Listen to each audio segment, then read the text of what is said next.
Je vais partager avec vous un psaume, ceux-là qui sont arrivés un tout petit peu en retard. Nous avons lu pour débuter le service le psaume 37.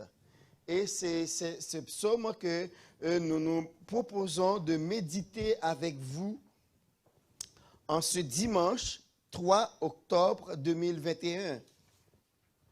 Et Dieu s'est montré fidèle envers nous pendant les 9 premiers mois de l'année, et nous sommes certains qu'il va continuer de manifester sa bienveillance envers nous au cours du mois d'octobre jusqu'à ce que l'année se termine.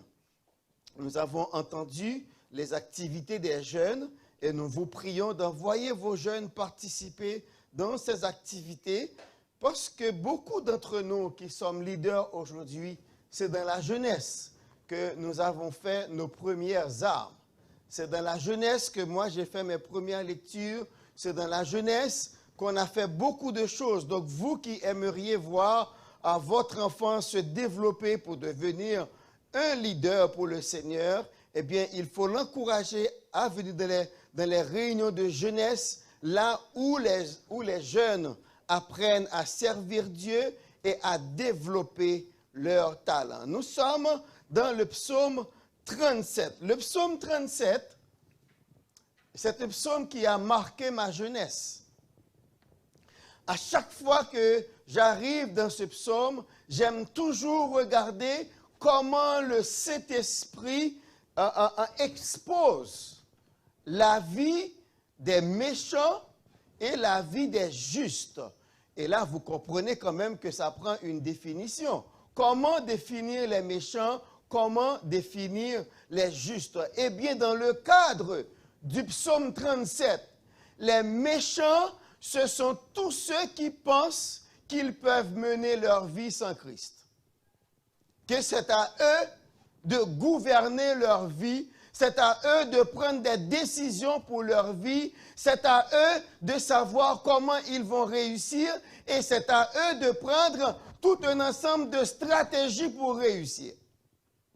Et à travers le psaume 37, nous voyons comment se démènent les méchants pour essayer de réussir. Et qu'est-ce qu'ils font particulièrement? Ils attaquent les justes.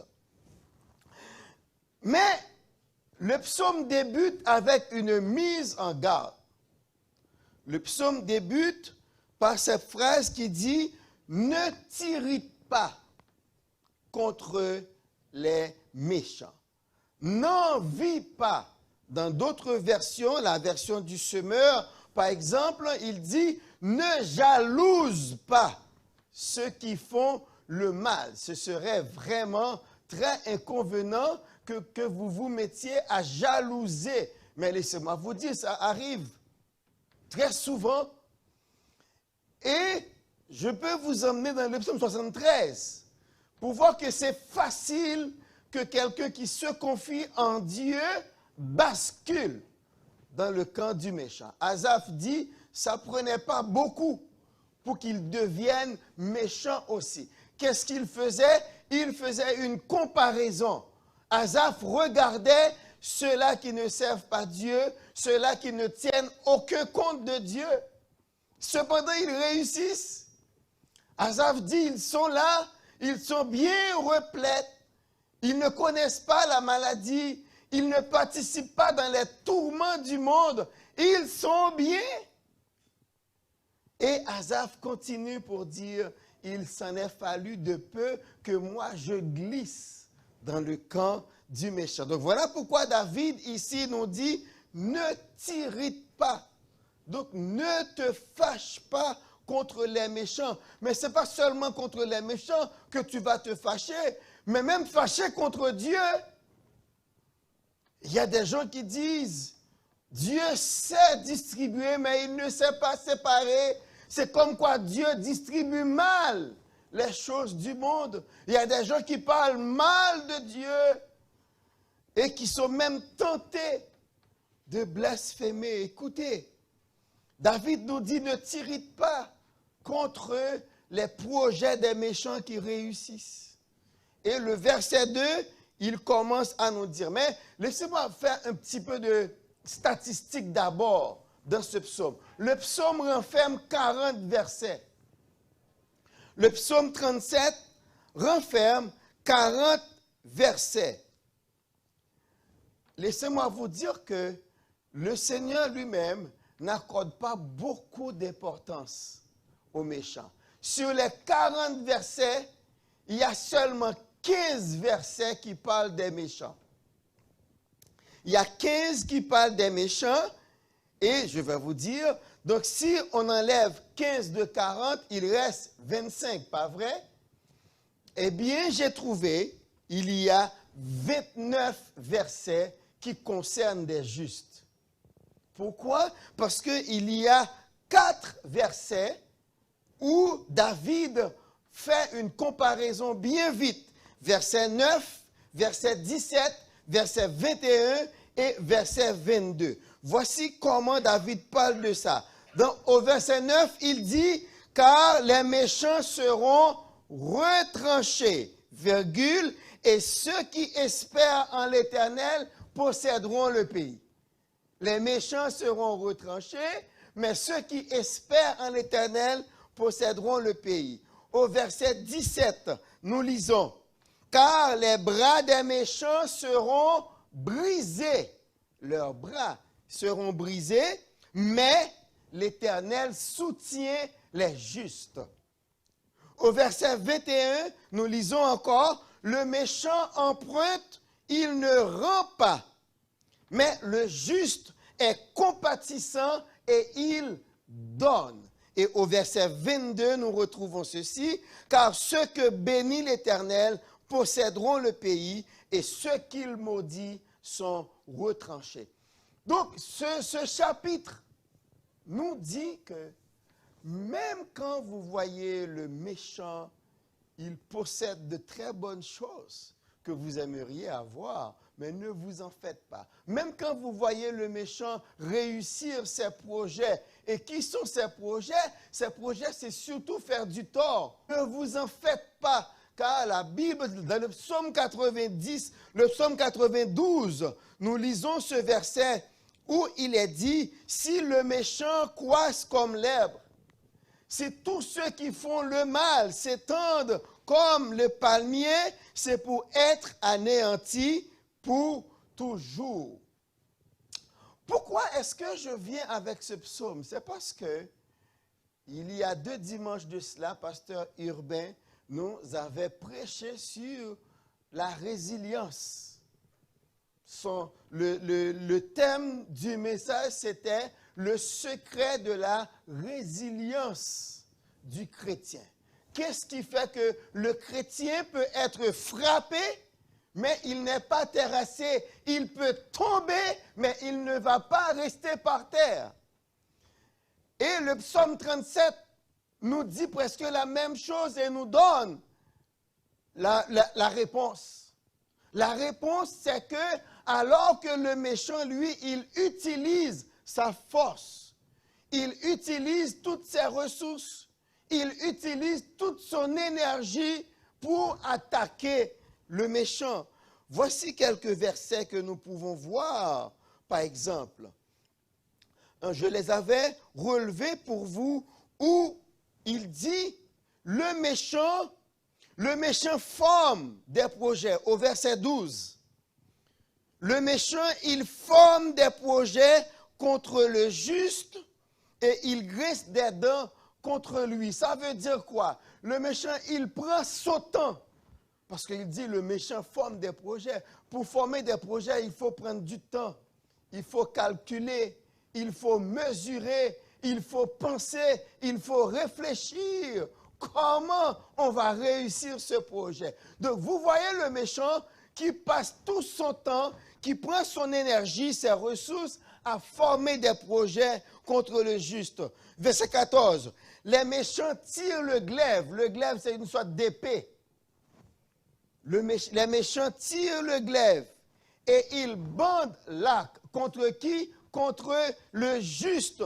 Et le verset 15 dit, malheureusement, l'épée, le glaive, va être s'enfoncer dans le cœur même de celui qui le tire.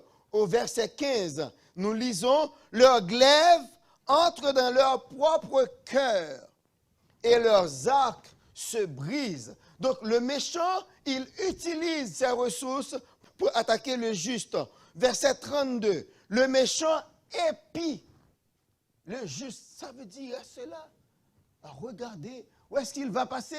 Où est-ce qu'il est? Le méchant épie le juste. Au verset 32. Et il cherche à le faire mourir. Ce n'est pas pour rien qu'il épie. Regarde là. Qu'est-ce qu'il fait? Vous pouvez trouver quelqu'un qui passe toute sa journée à observer un chrétien. Qui passe toute sa journée. Mais il y en a même dans le quartier qui ne font que ça, à regarder ce que font le juste. La Bible dit, le méchant épie le juste et il cherche à le faire mourir.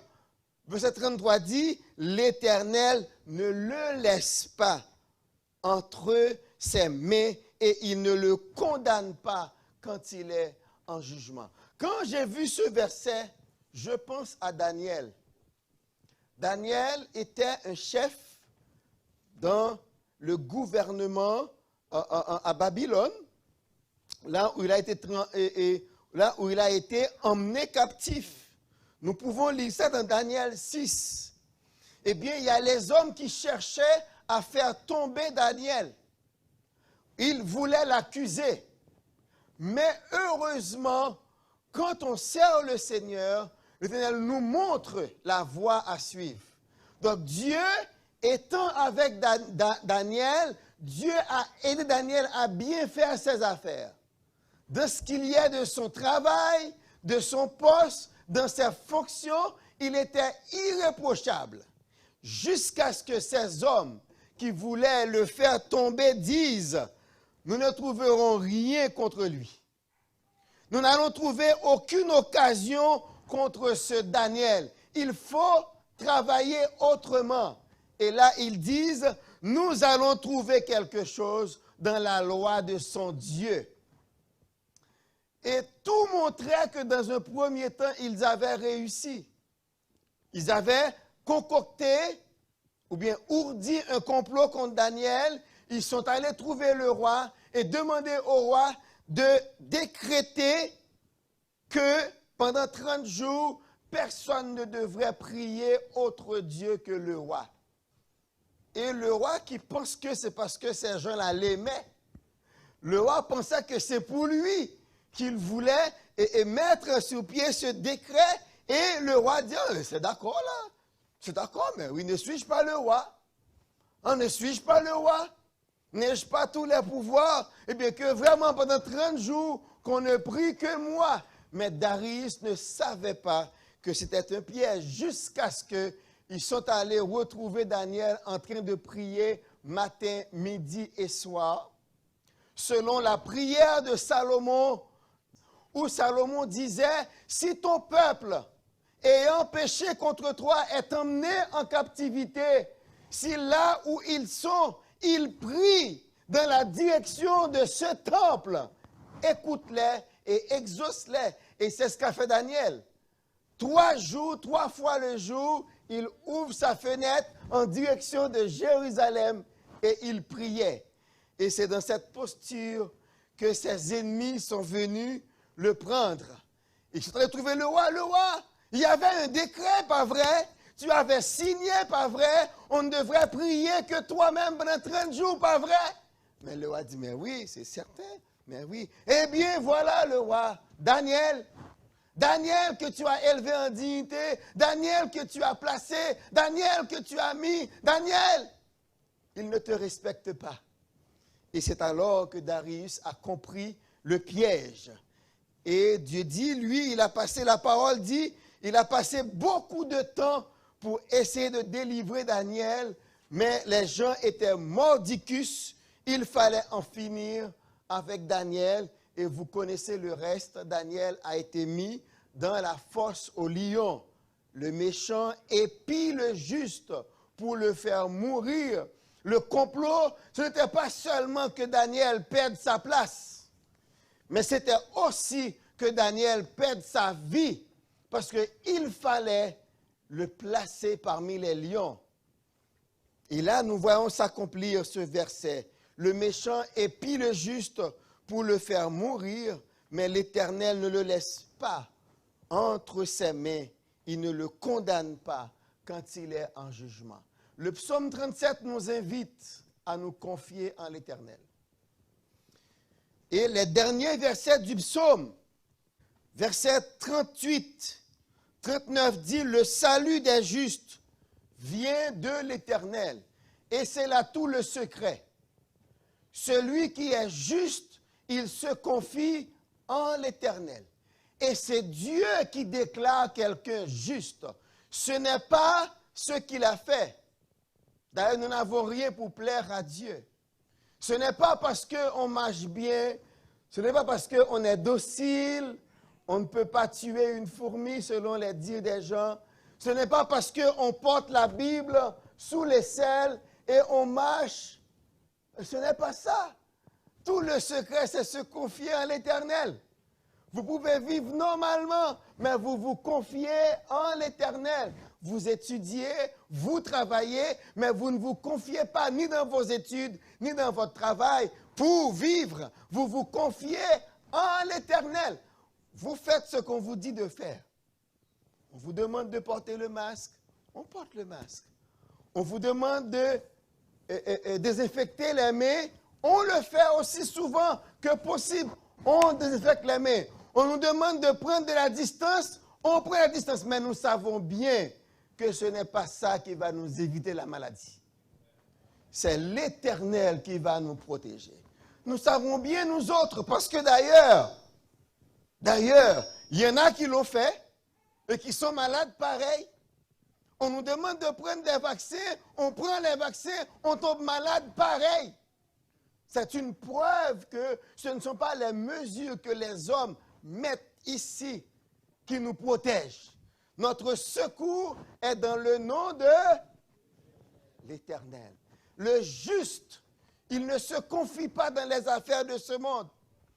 C'est vrai, nous devons travailler, on travaille. C'est vrai, nous devons étudier, mais laissez-moi vous dire. J'étais à l'école avec beaucoup de garçons. Il y en a même qui étaient devant moi au niveau financier. J'étais à l'université avec beaucoup de condisciples. Il y en a qui étaient devant moi bien plus. Il y en a même, je croyais que j'allais travailler avec eux. Mais le Seigneur a fait la route et m'a fait faire un détour de telle manière que certaines personnes sur lesquelles je croyais pouvoir compter, ils ne sont plus en ma présence. Il faut compter sur Dieu. Les jeunes, vous devez faire vos travaux. Quand on vous donne des travaux, vous faites vos travaux. Mais vous comptez sur Dieu pour réussir. Parce que vous pouvez être très bon à l'école, mais cependant, votre avenir n'est pas assuré. Ce n'est pas l'école qui assure votre avenir. Votre devenir doit être assuré par Dieu. Parce que nous avons vu des gens qui étaient bons à l'école, mais juste ils ont rencontré quelqu'un qui les a détournés, et c'est la drogue, c'est l'alcool, c'est les plaisirs et plus d'avenir. Tous les projets que les parents avaient sur eux sont tombés à l'eau parce qu'ils ont fait des chemins détournés. Ce matin, je vous invite à ne vous confier qu'en l'Éternel. Et c'est là le secret du juste. Et c'est ce qui fait que vous serez juste. C'est en vous confiant en l'Éternel. Vous allez à l'école, vous étudiez comme tout le monde. Vous avez un examen, vous préparez votre examen comme tout le monde. Mais vous vous confiez en l'Éternel pour vous aider à réussir. Et très souvent, moi, je croyais qu'à l'école, c'était réussir à l'école qui était tout. Mais là, je me suis rendu compte, maintenant, il y a la vie après l'école. Qu'est-ce que vous allez donner dans la vie? Et je vous l'ai déjà dit, j'ai vu des gens qui m'avaient devancé à l'université, qui m'avaient devancé à l'école. mais ils n'ont pas réussi grand-chose. Et moi, je suis encore là, en train de servir Dieu.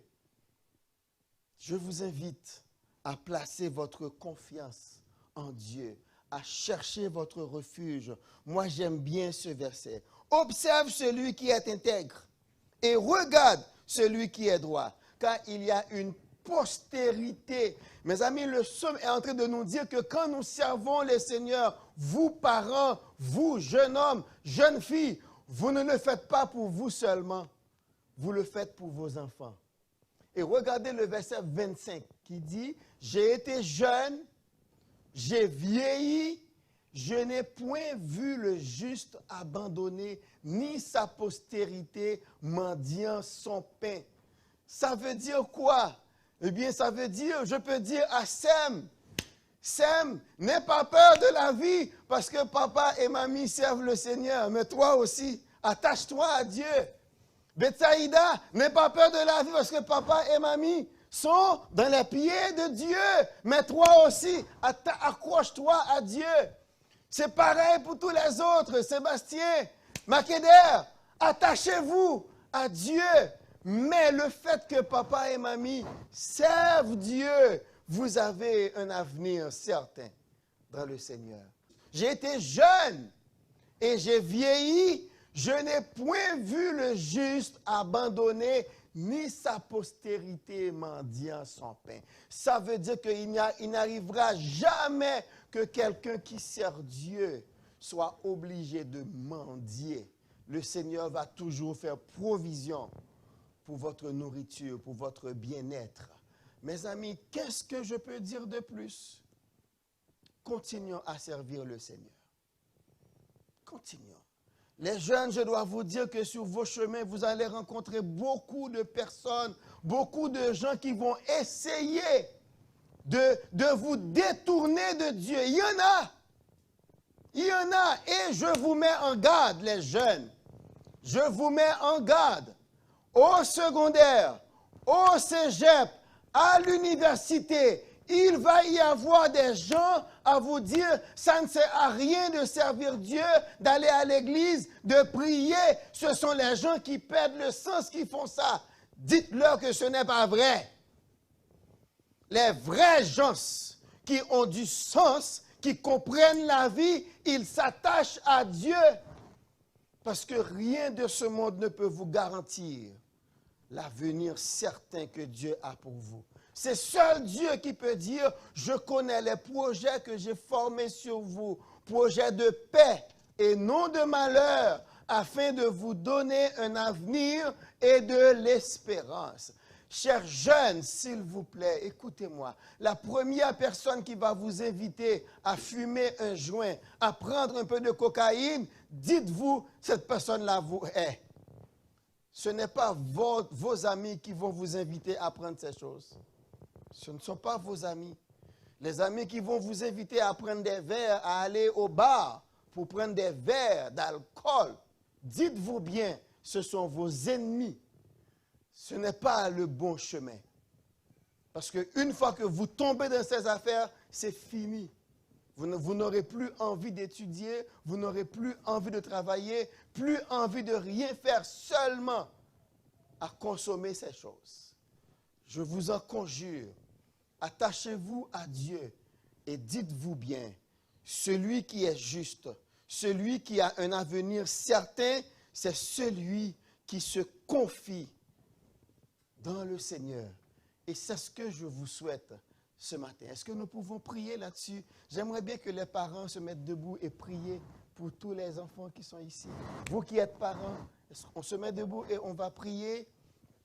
Même quand vos enfants ne sont pas ici, mais priez pour les jeunes. Est-ce qu'on peut se mettre debout et prier pour les jeunes afin que Dieu les maintienne dans sa grâce, afin que Dieu leur donne une triple portion de sagesse afin qu'ils sachent prendre les bonnes décisions dans la vie.